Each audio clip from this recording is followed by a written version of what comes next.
My memories are very confused.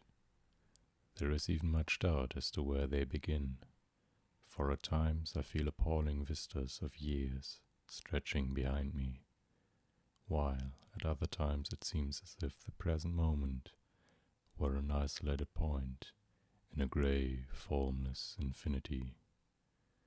I am not even certain how I am communicating this message. While I know I am speaking, I have a vague impression that some strange and perhaps terrible mediation will be needed to bear what I say to the point where I wish to be heard. My identity, too, is bewilderingly cloudy. I seem to have suffered a great shock, perhaps from some utterly monstrous outgrowth of my cycles of unique, incredible experience. These cycles of experience, of course, all stem from that worm-riddled book. I remember when I found it in a dimly lighted place near the black, oily river where the mists always swirl. That place was very old, and the ceiling-high shelves full of rotting volumes reached back endlessly through windowless inner rooms and alcoves. There were, besides, great formless heaps of books on the floor and in crude bins, and it was in one of these heaps that I found the thing. I never learned its title, for the early pages were missing, but it fell open toward the end and gave me a glimpse of something which sent my senses reeling. There was a formula, a sort of list of things to say and do, which I recognized as something black and forbidden, something which I had read of before in furtive paragraphs of mixed abhorrence and fascination penned by those strange ancient delvers into the universe's guarded secrets, whose decaying texts I love to absorb. It was a key, a guide to certain gateways and transitions of which mystics have dreamed and whispered since the race was young, and which led to freedoms and discoveries beyond the 3 dimensions and realms of life and matter that we know. Not for centuries had any man recalled its vital substance or known where to find it, but this book was very old indeed. No printing press, but the hand of some half-crazed monk had traced these ominous Latin phrases in uncials of awesome antiquity. I remember how the old man leered and tittered, and made a curious sign with his hand when I bore it away. He had refused to take pay for it, and only long afterwards did I guess why. As I hurried home through those narrow, winding, mist-cloaked waterfront streets, I had a frightful impression of being stealthily followed by softly padding feet. The centuried, tottering houses on both sides seemed alive with a fresh and morbid malignity, as if some hitherto closed channel of evil understanding had abruptly been opened. I felt that those walls and overhanging gables of mildewed brick and fungoid plaster and timber with eye-like diamond-paned windows that leered could hardly desist from advancing and crushing me. Yet I had read only the least fragment of that blasphemous rune before closing the book and bringing it away. I remember how I read the book at last, white-faced and locked in the attic room that I had long devoted to strange searchings. The great house was very still, for I had not gone up till after midnight. I think I had a family then, though the details are very uncertain, and I know there were many servants.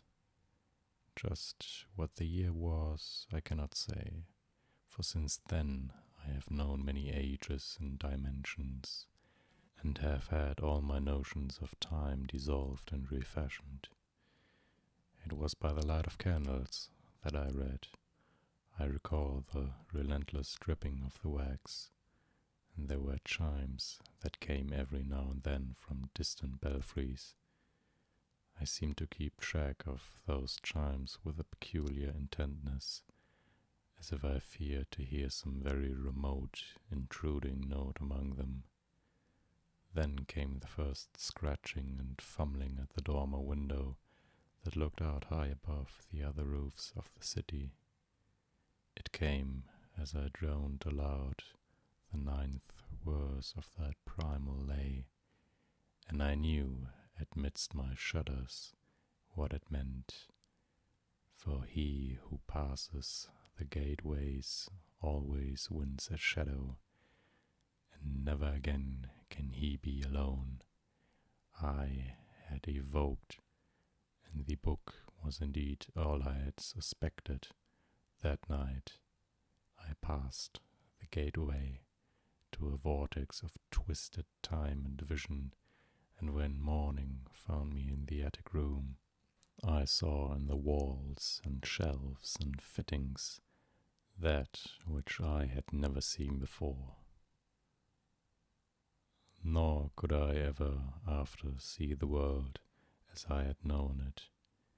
Mixed with the present scene was always a little of the past and a little of the future, and every once familiar object loomed alien in the new perspective brought by my widened sight. From then on I walked in a fantastic dream of unknown and half-known shapes, and with each new gateway crossed, the less plainly could I recognize the things of the narrow sphere to which I had so long been bound. What I saw about me, no one else saw, and I grew doubly silent and aloof, lest I be thought mad. Dogs had a fear of me, for they felt the outside shadow which never left my side. But still I read more, in hidden, forgotten books and scrolls, to which my new vision led me, and pushed through fresh gateways of space and being and life patterns toward the core of the unknown cosmos. I remember the night I made the 5 concentric circles of fire on the floor and stood in the innermost one, chanting that monstrous litany the messenger from Tartary had brought. The walls melted away, and I was swept by a black wind through gulfs of fathomless grey, with the needle-like pinnacles of unknown mountains miles below me. After a while there was utter blackness, and then the light of myriad stars forming strange, alien constellations.